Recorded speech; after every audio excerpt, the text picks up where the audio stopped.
अस्सलाम वालेकुम नाज़रीन, प्रोग्राम टेस्टरवाम के साथ मैं अफजल अयूबी। नाज़रीन, बजट एक बहुत बड़ा सब्जेक्ट है।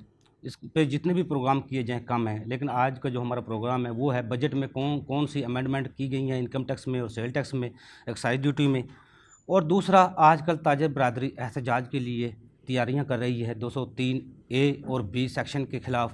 वो क्या है उसको भी आज अपने नाज़रीन को हम बताएँगे, वाकई इस पे एहतजाज करना चाहिए या नहीं। इस पर आज गुफ्तगू करने के लिए मेरे साथ स्टूडियो में मौजूद हैं इफ्तिखार शब्बीर साहब, आप साबिक सदर हैं लॉ टैक्स बार के और चेयरमैन हैं ऑल पाकिस्तान टैक्स फोरम के। उनके साथ मौजूद हैं काशिफ अनवर साहब, आप सदर हैं friends of economic and business reforms के और साबिक नायब सदर हैं लॉ चैम्बर ऑफ कॉमर्स के। उनके साथ मौजूद हैं इरफान इलियास साहब, आप FCA हैं और साबिक नायब सदर हैं लॉ टैक्स बार के, माहिर टैक्स अमूर हैं। नाज़रीन, इससे पहले कि मैं अपनी गुफ्तगू का आगाज़ करूँ, माहिरीन इस हवाले से क्या कहते हैं उनकी रिपोर्ट दें। जी, इस दफ़ा जो गवर्नमेंट ने फिनांस एक्ट 2021-22 में जो सेक्शन ऐड किया है 203B, वो बेसिकली बड़ा एक सेक्शन, हार्ड सेक्शन है, जिससे एक तशवीश की लहर दौड़ गई है। जितने भी टैक्स पेयर्स हैं, जो कारोबारी हजरात हैं, वो 203B है क्या। बेसिकली जो फाइलर है उसके लिए 100 मिलियन की इनकम कंसील करे और नॉन फाइलर अगर 25 मिलियन की अगर इनकम कंसील करे तो उस पे वो गिरफ्तार करने का राइट है उनके पास, टैक्सेशन अफसर के पास। अगर वो ऑडिट के ज़रिए असेसमेंट अफसर को पता चले, टोटल ऑडिट के ज़रिए, जैसे बेल्टिंग कहते हैं, बेल्टिंग के ज़रिए पता चले कि इसने अगर इतनी इनकम जो है कंसील की है, या कोई ऐसी डेफिनेट इन्फॉर्मेशन उसके पास मौजूद हो कि इस इनकम की हद तक उसने ये हमसे कंसीलमेंट की है, तो उसके लिए वो उसके ऊपर डायरेक्ट खुद पावर नहीं है। अब पावर जो है वो बोर्ड अलाउ करेगा। इन हालात में ऐसा सेक्शन फिनांस एक्ट में ऐड करके मैं समझता हूँ जो एग्जिस्टिंग टैक्स पेयर्स हैं उनके लिए ज़्यादती है। ये वाइट कॉलर क्राइम होता है। वाइट कॉलर क्राइम को आप तब तक अरेस्ट नहीं कर सकते जब तक वो ऑफेंस साबित ना हो जाए। तो मैं समझता हूँ अगर कोई बंदा टैक्स नहीं देता, टैक्स उससे लें, रिकवरी करवाएं। टैक्स हर बंदे को, बिजनेसमैन को देना चाहिए। उसका as a citizen of Pakistan उसका फंडामेंटल राइट है कि गवर्नमेंट को टैक्सेस दें, हमारा टैक्स रेवेन्यू बढ़े, ब्रॉडनिंग ऑफ टैक्स बेस हो। लेकिन ये नहीं है कि इस तरह की जो असेसमेंट आप करें, हार्श असेसमेंट करें, जिससे बिजनेसमैन अपना इत्मीनाद खोए और जो है वो जो रिकवरी मेजर्स भी ना हो। इससे मैं समझता हूँ कि ऐसे जो सेक्शंस हैं इसमें नरमी बरतनी चाहिए FBR को।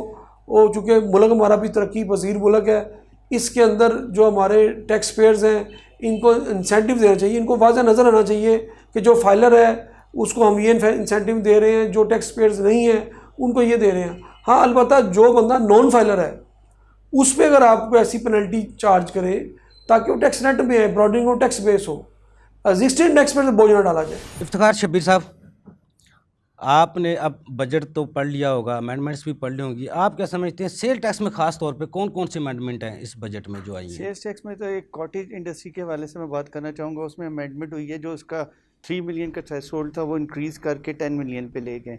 बाकी जो कॉटेज इंडस्ट्री के लिए शराइत है वो तो सेम ही है कि आपके पास कमर्शियल मीटर ना हो, रेजिडेंशियल मीटर हो, प्लस 10 से ज़्यादा आपका एम्प्लॉय ना हो।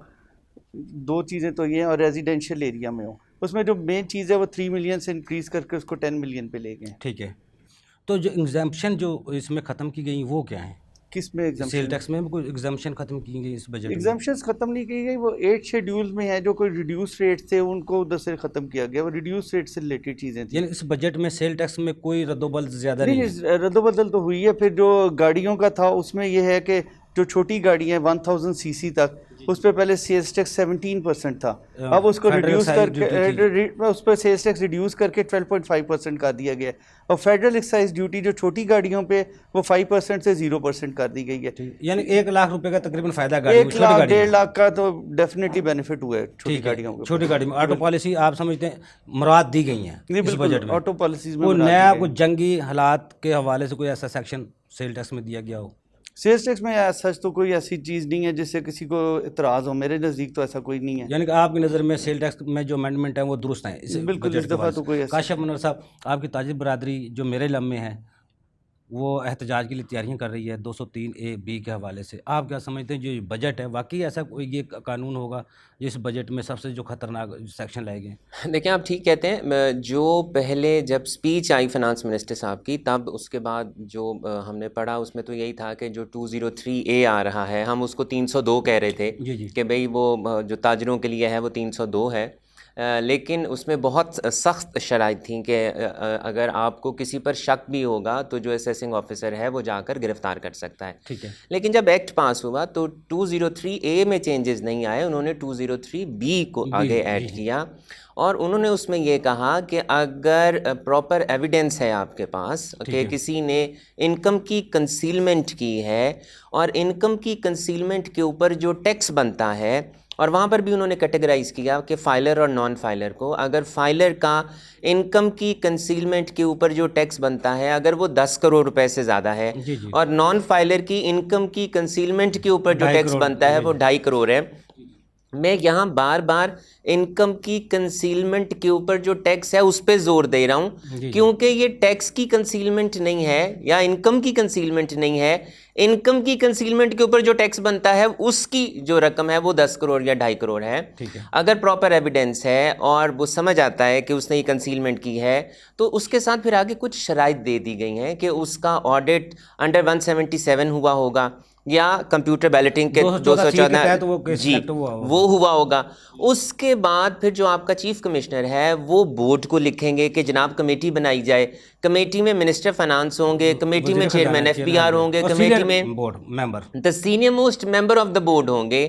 वो इजाज़त देंगे कि हाँ इस पे आप एक्शन लें, तो उस पे एक्शन लेने के बाद उस शख्स को गिरफ्तार किया जा सकेगा। यानी क्रिमिनल जो प्रोसीडिंग है वो उनकी इजाज़त के बगैर नहीं होगी। उनकी इजाज़त देखें। अब इसमें 2-3 शराइत आ गई कि एक तो कमेटी बनेगी, कमेटी के बाद आपका उसमें मिनिस्टर भी बैठेंगे, उसमें आपके FBR के चेयरमैन भी बैठेंगे, फिर 177 के तहत ऑडिट भी हुआ होगा, उसके बाद उसकी असेसमेंट भी आएगी या कंप्यूटर बैलेटिंग के तहत भी होगा।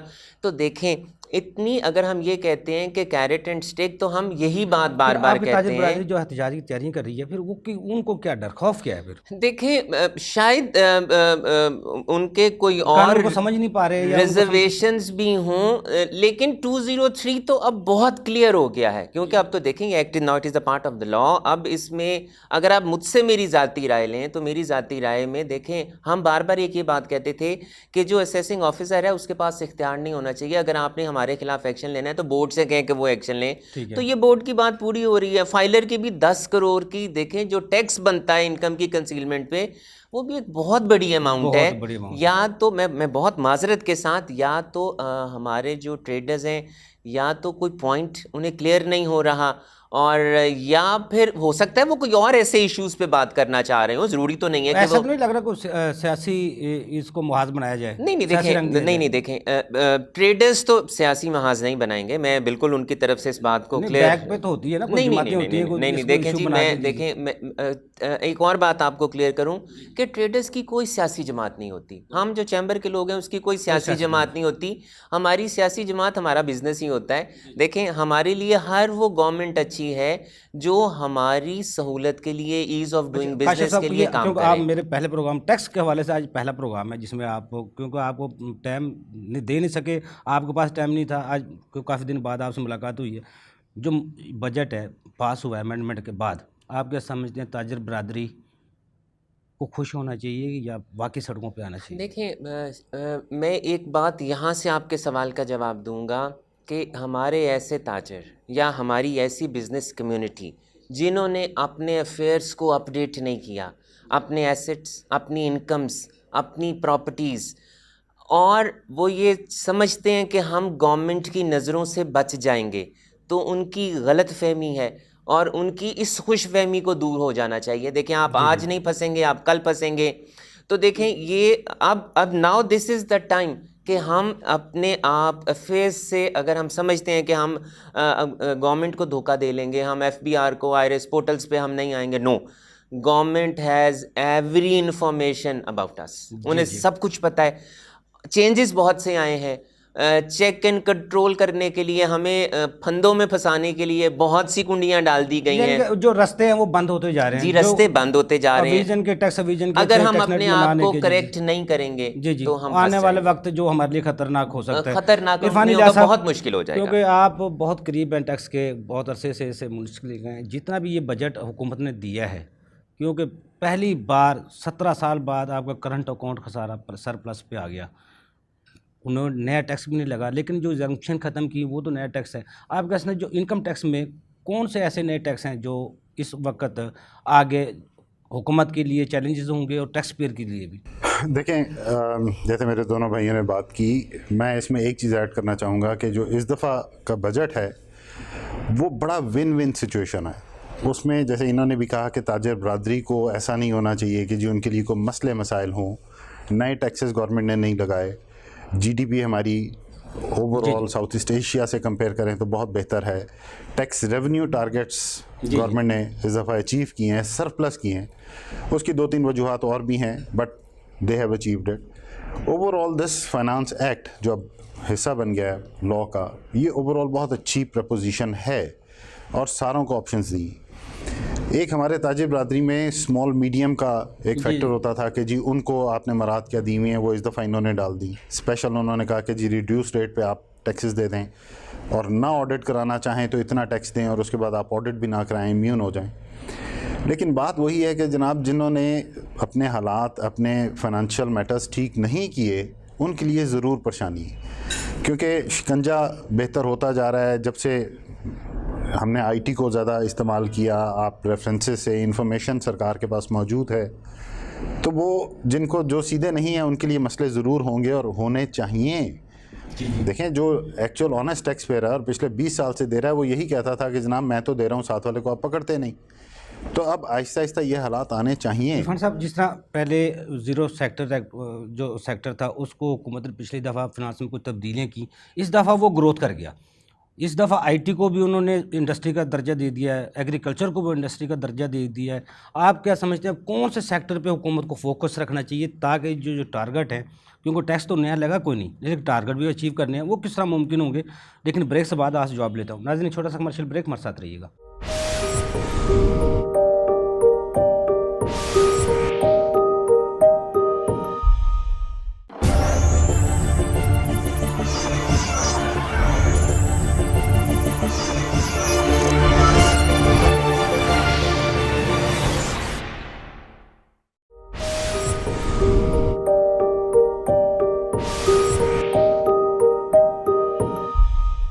वेलकम बैक नाजरीन। जी इरफान साहब, किन सेक्टर्स पे टैक्स हमें ग्रो करना चाहिए, सरकार को देना चाहिए? वो एक तो आईटी सेक्टर इस हमारा बड़ा बूम पे आ रहा है, बहुत से उसके इंटरनेशनल फैक्टर्स हैं जो पाकिस्तान की तरफ अब एक्सपोर्ट ओरिएंटेशन सर्विस की बहुत हो गई है। दूसरा एसएमई सेक्टर है। सर्विस सेक्टर जो है, मेनली सर्विस सेक्टर, वो जीडीपी का एक बहुत बड़ा हिस्सा है। उस सेक्टर को प्राइमरीली प्रमोट करना चाहिए और जिससे एक्सपोर्ट ऑफ सर्विसेज भी हमारी होती हैं। हमने सिर्फ अभी आईटी तक महदूद रखा है। इसके अलावा जो दूसरा है वो हमें ये सरकार को देखना चाहिए कि जी इंपोर्ट के ऊपर सबसे ज़्यादा हमारा आउटफ्लो कहाँ पे हो रहा है, उस इंडस्ट्री को यहाँ पे प्रमोट करें जो वैल्यू एडिशन यहाँ पे क्रिएट करे। फॉर एग्जांपल जैसे हमारे मोबाइल सेक्टर है, मोबाइल पे अभी एक कंपनी इंटरनेशनल पाकिस्तान में आई है जो यहाँ पे अब मैन्युफैक्चरिंग भी कर रही है और हमारा बहुत सा ज़र मुबादला इस वजह से पाकिस्तान से बाहर जाता है। हमें इस सेक्टर को भी यहाँ पे प्रमोट करना चाहिए। जो इंडस्ट्री हमारी ज़्यादा इम्पोर्ट पे ज़र मुबादला खा रही है उसको वैल्यू एडिशन पे पाकिस्तान में इंडस्ट्री का दर्जा दें और वैल्यू एडिशन करें। देखें, टैक्सेस अगर हम डायरेक्टली देखते हैं ना तो टैक्स रेवेन्यू शायद आज इकट्ठा नहीं होगा, वो 3 साल में होगा। लार्ज स्केल मैन्युफैक्चरिंग यूनिट आज लगता है वो 4 साल बाद टैक्स रेवेन्यू देना शुरू होता है, लेकिन उसके साथ तो आप 700 बंदे को खाने को भी देते हैं। सरकार का काम सिर्फ टैक्सेस के साथ तो रिलेट नहीं करता ना। तो जॉब अपॉर्चुनिटी भी आपने क्रिएट करनी है और आपको वैल्यू एडिशन सेक्टर्स को देना है। पिछली दफ़ा इन्होंने एक्सपोर्ट ओरिएंटेड को दिया और हमारी इस दफ़ा बम्पर क्रॉप भी हुई, बहुत अच्छी है अल्हम्दुलिल्लाह। और वैल्यू एडिशन के ऊपर इसमें आए रादर दैन इंपोर्ट करने के। एक छोटी सी एग्जांपल, जैसे इवन टेक्सटाइल में भी जो हम जैसे स्पिंडल हैं, ये चैम्बर की तरफ से रिप्रेजेंट कर रहे हैं, ये भी बेहतर जानते होंगे कि हमारे स्पिंडल की जो वो है वो फाइन कॉटन हम नहीं बना रहे। फाइन कॉटन आज भी हम कोरिया से इंपोर्ट करके तो उसकी शर्ट बना रहे हैं। हमें इस सेक्टर को भी बहुत ज़्यादा प्रमोट करने की ज़रूरत है, क्योंकि ज़्यादा वैल्यू एडिशन यहाँ पे आती है तो ये वही टेक्सटाइल सेक्टर। अब उसमें भी ग्रोथ के बहुत से चांसेस हैं, ग्रो भी करेगा और आपको टैक्स रेवेन्यू भी इकट्ठा करके देगा। आईटी सेक्टर में आपने कहा आईटी को इन्होंने इंडस्ट्री का दर्जा दे दिया है और हमारी आईटी बहुत ज़्यादा इन्वॉल्व है और ग्रो भी कर रही है। एक चीज़ जो इन्होंने इस दफ़ा उसमें डाली है उसके ऊपर टैक्स इम्पोजिशन, कि जी आपको 100% टैक्स क्रेडिट मिलेगा और एग्जेम्पशन उसकी उड़ा दी है। अगर 1% दे दे तो फिर उसमें चला जाएगा, 1% वो दे देगा और उसके साथ 3 4 5 फाइनल टैक्स में चला जाएगा, लेकिन वो टैक्स क्रेडिट क्लेम करेगा। सो आपने एक्चुअली सर्विस सेक्टर का कैश फ्लो सरकार ने होल्ड कर लिया। अगर वो 1% भी देता है और साल बाद उसने अपनी रिटर्न देनी है और टैक्स क्रेडिट क्लेम करना है, तो अभी ये पता नहीं है कि जो टैक्स क्रेडिट सरकार के पास इकट्ठा हो जाएगा उस रिफंड का क्या प्रोसेस होगा, वापस मिलेगा कि नहीं मिलेगा। वापसी सरकार से हर एवरीबडी नोज के ये बड़ा शेर के मुंह में हाथ डालने वाली बात है कि जी वापस आता नहीं आता। इस सर्विस सेक्टर को एक यहाँ पे एडिशन देनी चाहिए। इसके अलावा अदरवाइज जो हमारी ग्रोथ ओरिएंटेशन है इंडस्ट्री की, वो बाकी कोविड के फैक्टर्स के बावजूद भी बहुत बेहतर रही है इस दफ़ा। जी जी। और हमने जीडीपी को अपने ग्रो होते देखा है। इरफान साहब, लेकिन वो इस कोविड में क्योंकि इंडिया भी बंद था, बांग्लादेश भी बंद था, दूसरे भी ममालिक, चाइना भी बंद था, इसलिए पाकिस्तान की जो एक्सपोर्ट थोड़ी सी बड़ी थी, उससे टैक्स रेवेन्यू तो टारगेट तो पूरे हो गए, लेकिन अब वो खुलते जा रहे हैं सारे सेक्टर। पाकिस्तान के लिए अब चैलेंजेस तो ज़्यादा होंगे। सर चैलेंजेस ज़्यादा होंगे। आपको एक एंट्री, पहले तो हमारी एंट्री बैरियर था और हम यूरोप में, अमेरिका में एंट्री नहीं हो पा रही थी। अब हमें एंट्री हो गई है। बिजनेसमैन को इसके साथ चाहिए कि ग्रो ऐसे करे कि वो अपनी क्वालिटी को मेंटेन करे। हम compete तो अब सिर्फ क्वालिटी पे कर सकते हैं। अगर India, Sri Lanka, Bangladesh export oriented हैं और वहाँ से ये सेक्टर्स एक्सपोर्ट कर रहे हैं, तो हमें क्वालिटी पे compete करना है। अब अगर हमारा बिजनेसमैन उस क्वालिटी को compete ना करे और कहे कि सरकार ही मेरी मदद करती रहे, तो ये पॉसिबल नहीं है। काशिफ अनवर साहब, जिस तरह अभी इरफान इलाहा साहब ने इम्पोर्ट की बात की थी, देखो इम्पोर्ट कम हुई, करंट अकाउंट खसारा सरप्लस में आ गया, पाकिस्तान के एक्सपोर्ट बड़ी भी हैं, हुकूमत ने सहूलत भी दी हैं, लेकिन इस दफ़ा कोई बजट में नया टैक्स भी नहीं है। कोई आपके ताजिर बरादरी छापे भी हुकूमत ने 2-3 साल से बंद किए हुए हैं, बैंक अटैचमेंट भी बंद किए हुए हैं। ये तो मौका है ताजिर बरादरी के लिए, अपने बिज़नेस को फ़रोग़ देने के लिए, आगे बढ़ने के लिए। आप क्या तजवीज़ देंगे अपने ताजिर बरादरी से? हुकूमत को क्या रिलीफ चाहते हैं, जो ताजिर बरादरी ये रिलीफ मिले तो हम आगे बढ़ सकते हैं? देखिए, जो कुछ इश्यूज़ हैं ना, उसमें एक तो कंसिस्टेंसी ऑफ पॉलिसी है और उसमें अवेयरनेस है।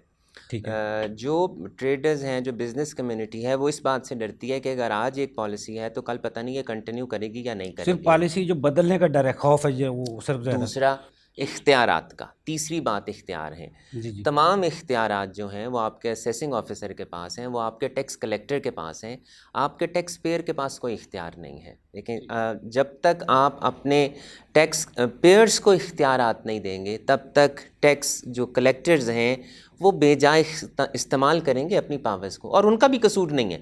देखिए, उन्हें कानून इस बात की इजाज़त देता है, और यहाँ पर उसकी मिसाल ये दूंगा कि अगर आपके ख़िलाफ़ कोई असेसमेंट हो जाती है और वो हायर कोर्ट से जाकर रिवर्ट बैक हो जाती है, तो ऐसे असेसिंग ऑफिसर से क्या सवाल किया जाता है कि तुम्हारी असेसमेंट क्यों रिवर्ट बैक हुई है? जी जी। और और उससे पहले आप बैंक भी अटैच कर लेते हैं, उसके अलावा टेंशन भी हो जाती है। देखें, बहुत जब ऑडिट खुलता है ना किसी बिजनेसमैन का, तो AUDIT उसके लिए बहुत परेशानी का बाइस होता है कि उसने, चाहे वो बिल्कुल सही भी कवानीन पे अमल कर रहा हो, लेकिन ऑडिट मींस ऑडिट, और आप मेरे से बेहतर समझते हैं। जो कंसिस्टेंसी ऑफ पॉलिसी की बात है, वो मैं उसकी मिसाल ये दूंगा कि जैसे इस साल मिनिमम टर्नओवर टैक्स जो है ट्रेडर्स के ऊपर, वो 1.25% कर दिया गया है। 2 साल पहले 0.5% था, फिर 1.5 हो गया, इस साल 1.25 हो गया। देखें, हमें अगर आप चाहते हैं कि कंसिस्टेंसी रहे, ट्रेडर्स को भी पता हो, उन्हें ये पता ही नहीं कि आज जो ये 1.25% टर्नओवर टैक्स हुआ है मिनिमम, कल इसने क्या 1.5% दोबारा तो नहीं हो जाना। अभी आप इसकी लिमिट को 1 करोड़ से उठाकर 10 करोड़ पे ले गए हैं, कल इसने कहाँ पर जाना है? इनडायरेक्टली आपकी सेल्स टैक्स में एक रिटेलर को आने के लिए, अपने आप को रजिस्टर कराने के लिए 10 करोड़ की लिमिट है। मैंने इनडायरेक्टली का नाम लिया, क्योंकि कानून में कहीं नहीं आया, लेकिन चूंकि आपको विद होल्डिंग एजेंट बनने के लिए आपके पास लिमिट 10 करोड़ की चली गई, एक मैन्युफैक्चरर के लिए उसके लिए अनरजिस्टर्ड बंदे को इन्वॉइसेस की लिमिट 10 करोड़ तक चली गई, तो वो 10 crore is a symbol for us as a businessman कि एक रिटेलर अगर उसकी टर्नओवर 10 करोड़ तक है तो उसे अपने आप को सेल्स टैक्स में रजिस्टर कराना चाहिए। अब बात यह है कि कंसिस्टेंसी, दूसरा अवेयरनेस। अभी देखें इस बजट में बहुत से चेंजेस आए हैं, इतने चेंजेस आए हैं, इतने चेंजेस आए हैं कि it is very important for all the chambers, it is very important for all the association and for the FBR कि वो सेमिनार्स कराए, वो अपने ब्रोशर्स दे के देखें। एक ट्रेडर के पास इतना वक्त नहीं होता कि वो सारा बजट पढ़े, जो तब्दीलियां आई हैं वो पढ़े, उसके बाद रूल्स पढ़े, उसके बाद SROs को पढ़े।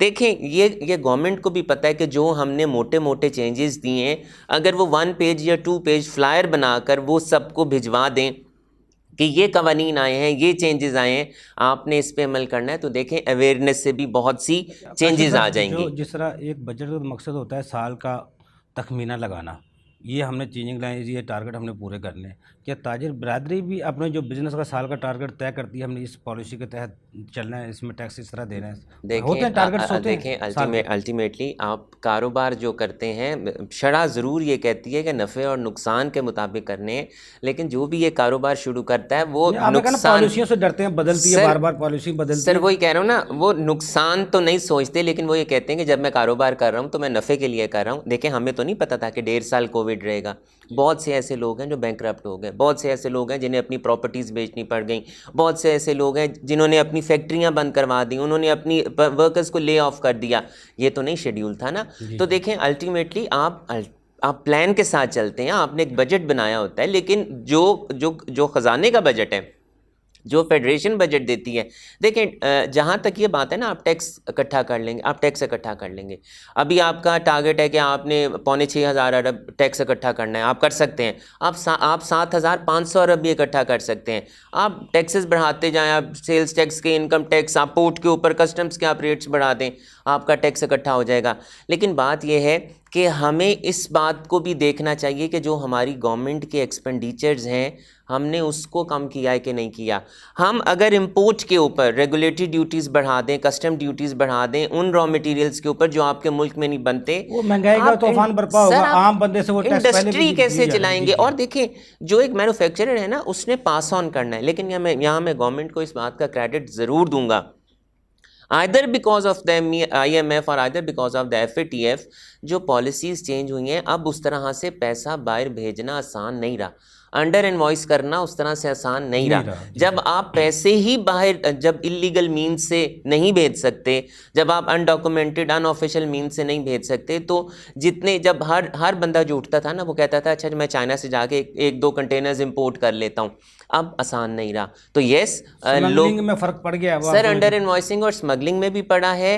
Now this is the time कि तमाम बेनिफिट्स, तमाम फैसिलिटेशन लोकल इंडस्ट्री को दी जाएं, ताकि वो ज़्यादा से ज़्यादा इंडस्ट्री लगाए, आपके मुल्क में रोज़गार हो, आपके मुल्क में यहाँ पर पैदावार हो, आपका जो इन्हिसार है इंपोर्ट के ऊपर, अंडर इनवॉइसिंग के ऊपर, आपका इन्हिसार है स्मगलिंग के ऊपर, वो कम हो जाएगा। इफ्तिखार शबीर साहब, पहली दफ़ा, क्योंकि मैं कई दोस्तों से मैंने फ़ोन करके पता किया यार इनकम टैक्स गोशवारा 1 जुलाई को पहले भी कभी आया, मुझे मालूम हुआ को 30 साल की प्रैक्टिस में, किसी की 35 साल प्रैक्टिस में, उनके सामने तो कभी नहीं आया। पहली दफ़ा 1 जुलाई से पहले पोर्टल पर इनकम टैक्स गोशवारा मौजूद था। हुकूमत को भी क्रेडिट जाता है, वज़ीर ख़जाना को क्रेडिट जाता है, FBR को क्रेडिट जाता है। आप क्या समझते हैं जो वो इनकम टैक्स गोशवारा आया है वो सही है, उसमें कोई तब्दीली करने की ज़रूरत तो नहीं है, कोई मसाइल तो नहीं है उसमें? सबसे पहले तो इस चीज़ के लिए हुकूमत और FBR को मुबारकबाद, क्योंकि मैं भी जब से प्रैक्टिस कर रहा हूँ, मेरा ख्याल है कभी भी ये टाइम पे आया ही नहीं, और इसी की वजह से लोग ये एक्सटेंशंस की तरफ जाते थे। जहाँ तक उसमें कोई खामियों का सवाल है, तो वो इस वजह से नहीं है कि लास्ट ईयर जो उसमें कोई शॉर्टफॉल्स थी या कुछ थी, उन्होंने दूर कर दी और एज इट इज़ ही उसको ले आए हैं। फिर उसमें कोई ख़ास तब्दीली नहीं की गई जिसकी वजह से कोई इश्यूज़ बने। जो रिफंड्स की वजह से इसमें तब्दीली तो वो होती है ना, रिफंड कितना देना है, कम करना है, ज़्यादा, उसी वजह से वो रद्दोबदल उसमें किया जाता था। नहीं, वैसे कॉलम्स भी चेंज कर देते थे, उसका फॉर्मेट चेंज कर देते थे। मैं तो काफ़ी तकरीबन 22-23 साल से प्रैक्टिस कर रहा हूँ, और मैंने देखा कि जो हुकूमत आती है अपनी मर्ज़ी की चीज़ें उसमें इनकॉर्पोरेट करके गोशवारे को चेंज कर देती है। यही बेसिक वजह थी कि वो लेट आता था। इस दफ़ा उन्होंने उसमें एज सच कोई अमेंडमेंट नहीं की, सिर्फ उसका ईयर चेंज करें आप और रिटर्न फाइल कर दें, उसमें कोई खास चेंजेस नहीं अच्छा, है। तो उसमें रिटर्न जमा करवाने वाले को क्लाइंट आपके पास आने शुरू हो चुके हैं कि या अभी तक कोई रिटर्न नहीं बिल्कुल आ चुके हैं, शुरू शुरू हो गया। कानून हमारा क्या कहता है 30 सितंबर के बाद इसकी डेट एक्सटेंड होगी या नहीं होगी, कानूनी सवाल से कहते हैं और आप क्या उम्मीद करते हैं? लेकिन ब्रेक से बाद आपसे जवाब लेता हूँ। नाज़रीन, छोटा सा कमर्शियल ब्रेक, हमारे साथ रहिएगा।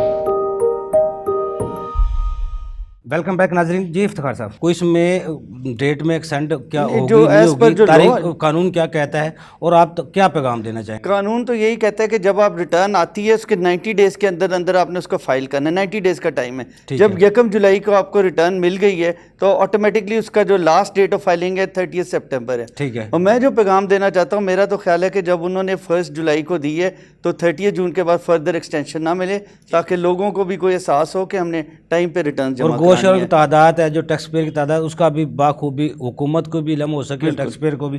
काशिफ अनवर साहब, क्योंकि गोशवारा पहली दफ़ा आया है, वो खुशी की बात है, तो आप ताजिर बरादरी अब वाकई जमा करवा पाएगी 30 सितंबर तक? देखें, ये वाकई बहुत अच्छी बात है। और जब लास्ट टाइम एक्सटेंशन नहीं हुई थी 8 दिसंबर के बाद, तो हम बार बार हर प्लेटफॉर्म पे यही आवाज़ उठाते थे कि अगर गवर्नमेंट ने 1 जुलाई को दे दिया होता तो 30 सितंबर को हमने भी जमा करा दिया होता। जी जी। तो यस, हमें जमा कराना चाहिए। और मैं यहाँ ये भी बात ऐड करूँ कि मेरे चार्टर्ड अकाउंटेंट ने भी मुझे ईमेल करके कहा कि आप अपनी तमाम चीज़ें हमें दें, क्योंकि डेट ने एक्सटेंड नहीं होना।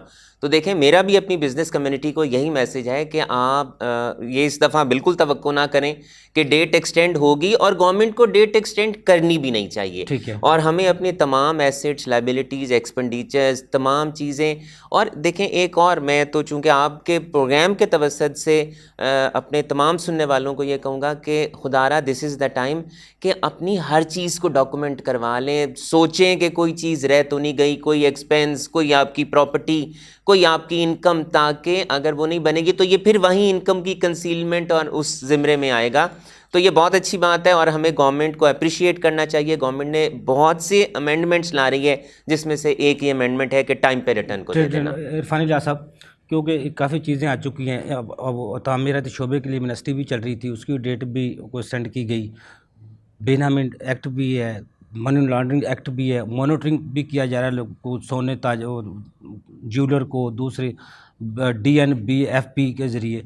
इन सब कवानीन के बावजूद डायरेक्शन किस तरह दोस्त अपने ताजिर बरादरी कर सकती है और हुकूमत क्या लाहमल तय कर सकती है? देखें, हुकूमत ने जो डायरेक्शन अपनी वो तो बड़ी वाज़ेह उन्होंने कर दी। यानी एंटी मनी लॉन्ड्रिंग भी है, बेनामी एक्ट भी है, उसके अगेंस्ट प्रोसीडिंग्स भी हो रही हैं, प्रोबिंग भी हो रही है और लोगों को नोटिस भी आ रहे हैं।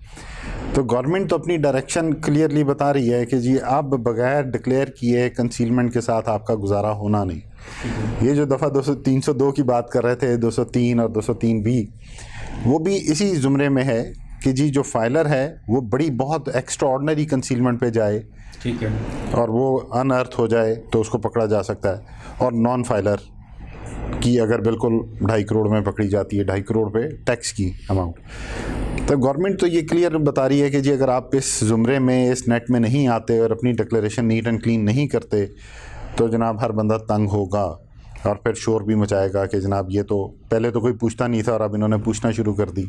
लेकिन देखें, ग्रोथ और लॉन्ग टर्म लाइफ और परपिचुएशन एज अ कंट्री हमारे लिए पॉसिबल भी उस वक्त होगा जब हम ये सारी चीज़ें ठीक कर लेंगे। हम एग्जांपल्स जो देते हैं यूरोप्स की, इंग्लैंड की, अमेरिका की, कनाडा की, कि जनाब वहाँ टैक्स सिस्टम इस तरह से है, तो वो भी डिटरेंट ऑफ टैक्स ज़रूर होता है कि जनाब अगर नहीं डिक्लेयर करूँगा तो सरकार ने पकड़ लिया तो फिर नुकसान बहुत होगा। तो हमें उस स्टेज पे आना है। लेकिन वो स्टेज हमने शायद जो डिटरेंट वाली है ना, कि FIR हो जाएगी, आपको पकड़ लेंगे, आपके बैंक अकाउंट हो जाएंगे, खौफ से आप नेट को नहीं बढ़ा सकते। आप खौफ से नहीं बढ़ा सकते, आप उसको पहले डिटरेंट क्रिएट करें, लेकिन साथ अवेयरनेस ज़रूर दें। जैसे मैं बिल्कुल सब्सक्राइब करूँगा, इन्होंने कहा काशिफ ने कि अवेयरनेस करें, चैम्बर्स में प्रोग्राम करें। सरकार को चाहिए कि अगर 1, 2, 3 केसेस हैं बगैर नाम डिस्क्लोज़ किए, उसके बेंचमार्क्स पब्लिक करें कि जी ये चीज़ें थी जो आप लुक आफ्टर करनी नहीं कर रहे थे और करनी चाहिए थी। बाज़ औक़ात डिफरेंस ऑफ ओपिनियन भी होता है कि एक बिजनेसमैन जो अपनी बिज़नेस कर रहा है वो कहता है कि जी मैं तो ये इस तरह से कर रहा हूँ और मेरे हिसाब से ये ठीक है। वही चीज़ अब असेसिंग ऑफिसर के पास आती हुई कहता है मैं तो नहीं मानता, और इसके ऊपर लिटिगेशन हो जाती, और फिर वो लिटिगेशन चलते चलते बाज़ औक़ात वो कन्फर्म होती है या वापस आती है। मेरा एक्सपीरियंस ये है कि ज़्यादातर वापस आ जाती है कि जी असेसिंग ऑफिसर ने दिक्काशाही करके टैक्स क्रिएट कर दी। उसके ऊपर इनकी बात बिल्कुल सही है कि आप बिजनेसमैन को ये भी प्रिविलेज दें कि अगर उसके साथ कोई ज़्यादती हुई है तो कोई फोरम हो जहाँ पे वो जाके शिकायत भी कर सके और उसकी सुनवाई भी हो और उसका आउटकम भी निकले।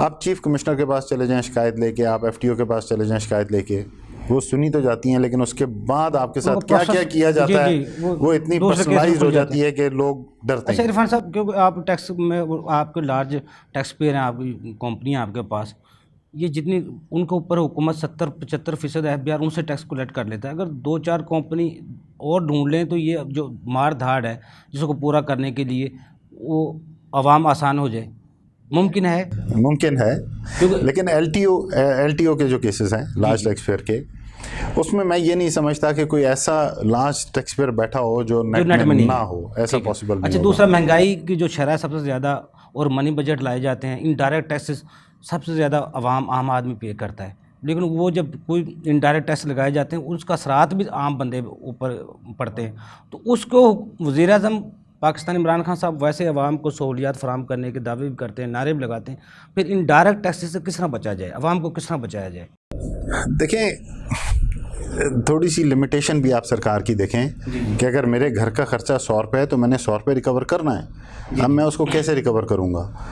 अगर मुझे वो रिकवरी होती नहीं नज़र आ रही तो मैं शायद मिनी बजट भी किसी वक्त लेके आऊँगा और वो इनडायरेक्ट लग्जरी आइटम है जो हम इंपोर्ट करते हैं सबसे ज़्यादा, उन पर टैक्स बढ़ाना चाहिए। जो आम बंदा तो बढ़ाना चाहिए, आम बंदे की जो चीज़ें, आटा रोटी कपड़ा मकान, जो छोटी छोटी चीज़ें हैं उन पर इनडायरेक्ट टैक्सेस की शरह कम होनी चाहिए। उन पे बिल्कुल कम होनी चाहिए, मैं बिल्कुल मानता हूँ। जो हमारे किचन की एक्सपेंस है उसकी वेरिएशन नहीं होनी चाहिए, वो कंसिस्टेंट रहना चाहिए कि हमें ये पता हो कि जी मेरे किचन का एक्सपेंस ये है, इससे ज़्यादा अगर मैं कमाऊँगा तो मेरी सेविंग है वरना नहीं है। लेकिन बहुत से फैक्टर ऐसे हैं, गवर्नमेंट की भी थोड़ी सी इसमें नाअहली ज़रूर है, लेकिन हमारी कौम भी बड़ी ज़ालिम है साईं, मैं बीइंग वेरी ऑनेस्ट, कि जिस वक्त किसान बम्पर क्रॉप भी बनाता है तो आड़ती उसमें से इतना ज़्यादा मार्जिन रख जाता है कि फाइनल कंज्यूमर तक पहुंचते पहुंचते वो बहुत महंगी हो जाती है। कभी आपने ये बिज़नेस से सुना है या जो ट्रेडर जो बीच में मल्टीप्लायर करता है कि उनके मार्जिन्स कम हुए हों? अगर सरकार 16% किसी आइटम पे टैक्स लगाती है तो वो आइटम एग्जैक्ट 16% नहीं बढ़ती, वो मार्केट में 17-18% जाके बढ़ती है और आवाज़ ये लगती है कि जी महंगी हो गई, सरकार ने महंगी कर दी। प्राइस मैकेनिज्म कंट्रोल हमारा वीक है, इसके ऊपर सरकार का इदारों को दुरुस्त करने की ज़रूरत है। इदारे जो चीज़ें चेक करते हैं, चेक एंड बैलेंस रखते हैं, उन पर आजकल एक WWF है जो वो बड़ा इशू बना हुआ है, वर्कर वेलफेयर फंड। तो ये इरफान साहब को कानून के तहत जो मुझे थोड़ा बहुत पता चला, ये वफाक इसको वसूल ही नहीं कर सकता टैक्स लेवी को, लेकिन वो कर रहा है, उसके बावजूद नोटिस आ रहे हैं। तो ये इज़ा इन्होंने बहुत सारे ये जून में भरमार कर दी नोटिस की और हर एक को इन्होंने इशू कर दी है। उसमें हुआ यही कि सरकार ने कहा है कि जी WWF workers welfare fund under the act section 4 के तहत आपने एक्स्ट्रा देना था और उसका कलेक्शन मैकेनिज़्म सेक्शन 9 में ये दिया था कि जी आपने along with income tax assessing officer को पे करना है। जिन कंपनीज़ ने टैक्स के साथ विद इनकम टैक्स रिटर्न, जो सरकार का ऑनलाइन का फॉर्मेट है, फार्मूला है, उसी के तहत भरा और सरकार को इनकम टैक्स डिपार्टमेंट को दे दिया, तो पैसे तो आपकी इस जेब में मौजूद हैं। आप कह रहे हैं ये मैं बाद में देखूंगा, पहले मेरे इधर डालो और पैसे। दूसरा, बार ने ये बहुत अच्छा एक एक्शन लिया है कि जी जो चेयरमैन से तफसीलात मांगी है कि जी हमें बताएं आपने कितने रिकवर कर दी, कितने आगे ट्रांसफ़र कर दी। सो पैसे तो बिजनेसमैन के सरकार के पास मौजूद हैं, it is only inter adjustment. और जो उनको वापस करने चाहिए तो वो भी वापस नहीं किए, या तो वो पहले वापस करें और फिर मुझसे उस जुमरे में चालान ले लें। लेकिन मैं पहले जमा कराऊं और बाद में फिर इनकी तरले करूं कि जनाब मेरे पैसे वापस करो, वो नहीं होना। 2017 में इनकम टैक्स ऑर्डिनेंस तरमीमी अमेंडमेंट आई थी कुछ इनकम टैक्स में, वो भी अभी तक FBR उस पर अमल पैरा है, लेकिन वो ख़त्म भी हो गई है। बहुत सी इसी अमेंडमेंट्स तरह ऐसी हैं WWF भी उसी WWF तरह भी ही है। अब चूंकि ये प्रोविंशियल सब्जेक्ट हो गया है 18th अमेंडमेंट के बाद दिसंबर 2020 में ये प्रोविंशियल सब्जेक्ट हो गया। ठीक है। अब अगर डोमेन है तो प्रोविंसेस की है।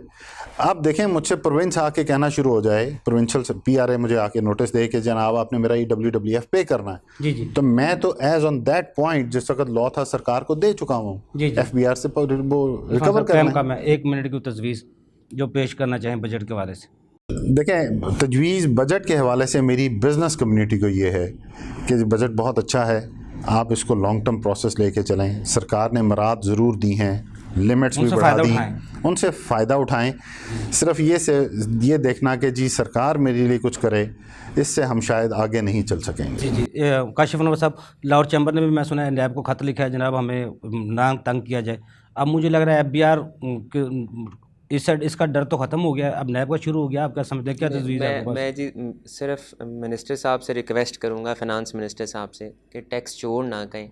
वो ये ज़रूर कहें कि जिन अशख़ास के ऊपर टैक्स की रिटर्न फ़ाइल करनी बनती है और वो ये हैं, वो अपने रिटर्न को फ़ाइल करें। देखें आप तमाम को टैक्स चोर कह जाते हैं, तमाम को टैक्स चोर ना टैक्स कहें। चोर तो असल में जो चीज़ मौजूद ही नहीं है उसको तो हम चोरी किस तरह कह सकते हैं? सर, वो जो टैक्स मौजूद ही नहीं है उसको हम चोर तो नहीं कह सकते, देखें, लेकिन लेकिन उसका फलसफा समझने की ज़रूरत है। फ़लसफ़ा और देखिए जो पब्लिकली बात होती है कि टैक्स चोर, देखें आप इसको थोड़ा सा बेहतर कर लें कि जिन पे टैक्स इनकम टैक्स की रिटर्न फाइल करनी बनती है वो अपनी रिटर्न फाइल करें, वरना हम उनके खिलाफ एक्शन लेंगे। टैक्स चोर ना कहें। टैक्स चोर ना के। इफ्तिखार शबीर साहब, क्या तजवीज़ है 1 मिनट से? बजट के हवाले से यही है कि बहुत अच्छा फ्रेंडली बजट था इस दफ़ा। ऐसा बजट काफ़ी सालों बाद आया है। ताजिर बरदरी को भी चाहिए कि हुकूमत के साथ कोऑपरेट करें, अपने टैक्सेस इन टाइम जमा करवाएं। और टैक्स बार को क्या करना चाहिए? टैक्स बार को तो जो उनका फ़र्ज़ है, जो गोशवारे जमा करते हैं अपने क्लाइंट्स के, वो करवाएं। इफ्तिखार साहब आपको बहुत शुक्रिया, काशिफ साहब आपको बहुत शुक्रिया, इरफान इजलास साहब आपको बहुत शुक्रिया, आपने हमें टाइम दिया। नाज़रीन, ये बजट बाकी फ्रेंडली बजट था, कोई नया टैक्स नहीं लगाया। और जो इनकम टैक्स गोशवारा है वो भी 1 जुलाई से पहले पोर्टल पर अवेलेबल है। तमाम ताजिर बरादरी को जो भी अपने गोशवारे जमा करवाते हैं 30 सितंबर से पहले अपने गोशवारे जमा करवाने चाहिए, क्योंकि आगे डेट नहीं बढ़नी और फिर जो पेनल्टीज़ हैं वो बहुत ज़्यादा हैं। फिर टैक्स पेयर सरापा एहतजाज होते हैं, FBR हमारे साथ ज़्यादती कर रहे हैं, और ज़्यादती से बचने के लिए पहले कानून पर अमल करें, इसमें सबकी बेहतरी है। अगले प्रोग्राम तक के लिए अफजल ईबी को इजाज़त दीजिए। अल्लाह हाफ़िज़।